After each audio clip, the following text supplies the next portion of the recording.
Steel and aluminium are used to build everything from apartment buildings and ships to washing machines and cars. China dominates the global steel and aluminium industry, producing more than 1 billion tons of steel a year. In both metals, it produces as much as or more than the rest of the world combined. And yet, when it comes to the US steel market, the biggest exporters are Canada, Brazil, Mexico, South Korea and Vietnam. Japan is the 6th exporter and Taiwan the 8th. After a series of tariffs imposed over the past 8 years from Trump's first term and Joe Biden's term, China dropped from the top to now the 10th biggest exporter into the US market. However, if you look at China's own iron and steel exports to main destinations, they are South Korea and Vietnam, followed by Thailand, Indonesia and Turkey. The picture is a little different when you look at aluminium. The top exporters to the US are Canada, China, Mexico, United Arab Emirates and South Korea. Now, looking at China's main destinations for aluminium, we have US by far, Mexico, Japan, South Korea and Vietnam. All data is according to the Observatory of Economic Complexity, or OEC World. Alex, let me come to you first for the first question. So what sort of picture do all these figures paint for you? I think the tariff on steel and aluminum is an approach. I think it's a foreign policy tool to send in political signals to the American trade partners that the United States intended to do something that will curb the overwhelming imports to the United States and try to strengthen the American domestic production. So you see this as a general strategy as opposed to maybe trying to target one country, that country being China? I think we tried that before, or the United States had tried that before, but China was not hurt that much. Instead, there are other countries that are friendly to the United States that get hurt on this steel and aluminum imports. Yeah, and of course, Stephen, Canada, Mexico and the EU, they've all condemned the latest 25% tariffs. They've vowed countermeasures, as Alex was saying. Do you sense that China is behind this? This is certainly the line that the New York Times is going with. Well, I think China is fully aware of and have prepared for the upcoming tariffs on the Trump administration. But if you look at this closely, what is the tariff under Trump administration is all about? Is this something that is universal, or is this on the reciprocal basis, or is it targeted? And is tariff a negotiation tactic or a bargaining chip, or is something as an ultimate policy toward an objective? And that is something I think the whole world is trying to figure out. Alex, so some of the analysts said that while China exports only tiny volumes of steel, the US says it's responsible for excess steel capacity, so it forces other countries to export more and leads, probably this is most important, leads to the transshipment of that Chinese steel through other countries, which then ends up in the US. And this way, China avoids tariffs and other trade restrictions. So can you see at all that this policy could be aimed at trying to overcome that sort of back route, given what we saw, especially the aluminium market, where China is the second largest exporter into the US, and then in terms of its own exports, the US is by far almost double the top destination. Right. I think the market understands clearly that China exports into the United States is not, sometimes, in many occasions, is not direct export. It exports to the United States through the third parties. And even though China had, limited export of steel into the United States. Directly, yeah.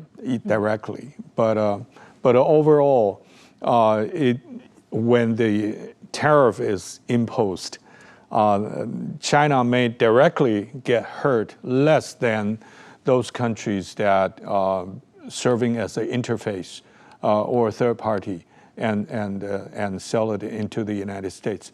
And that's why the across the board tariff on steel and aluminum sometimes hurt American friends and allies as well. So I agree with Steve that it's a policy tool. It's part of it, and the steel and the aluminum is just the beginning of a wider tariff tactics. It's not a strategy. It's a tactics to get everyone focused on the second Trump administration's policy. Stephen, do you think that given the Japan's Nippon Steel investment into U.S. steel, that was something that I believe that Trump feels that he's brokered under his term. Do you think that there's an ambition by Trump to try to challenge China's dominance, especially in steel? Oh, absolutely. I think the overcapacity of Chinese industries, including but not limited to steel and aluminum, have caused some problems globally. You quoted that Chinese export to U.S. on steel has dropped from to the number 10th, but then the aluminum continued to be big on the list. If you look at particular industry or sector, it doesn't seem to be on that specific negotiation, but I think China is trying to look into something more or something else, some geopolitical issues, as a way to negotiate with the United States. But I do believe that President Trump seems to have certain appetite of having some sort of a negotiation with his counterpart in China. Okay, well, let's get on to that now. The steel and aluminum tariffs come a week after President Trump imposed a 10% tariff on all imports from China. And in response, Beijing announced retaliatory tariffs. Both sides of tariffs have already come into effect. China is imposing 10 and 15% tariffs on liquefied natural gas, coal, farm machinery, crude oil and other products from the US. Beijing has also placed export controls on critical metals Beijing controls, such as tungsten.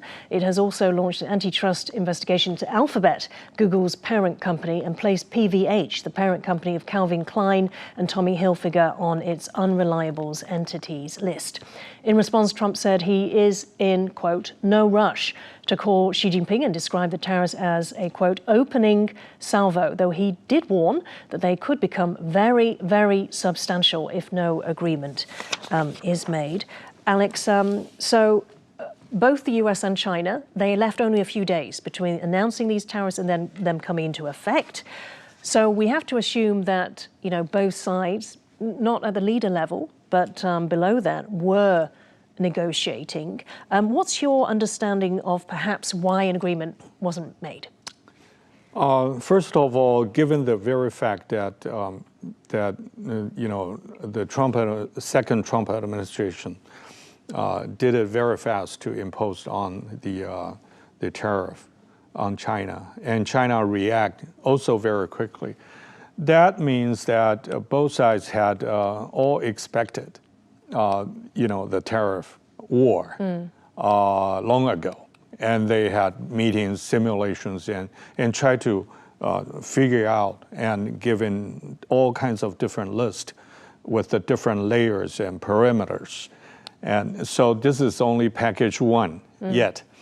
So both sides accepted that they could essentially absorb these. I think they are not in the fighting trench yet, but they are showing the signaling to each other. First. Secondly is that, China's announcement, if we look at the Chinese list, it's very targeted. All those, items that China imposed on tariff are the items that the United States desperately wanted to sell it to China. And so this kind of mutual retaliatory measures shows that they set the tone for a fairly long negotiation. Right. I believe that there were contact before the announcement, but I think no matter to what extent or any possible agreement that they might reach, that would be second stage, because first and foremost, they wanted to show the strength. They cannot be seen as weak. So no matter whether there were a possible deal, but the announcement would be very strong in the very beginning.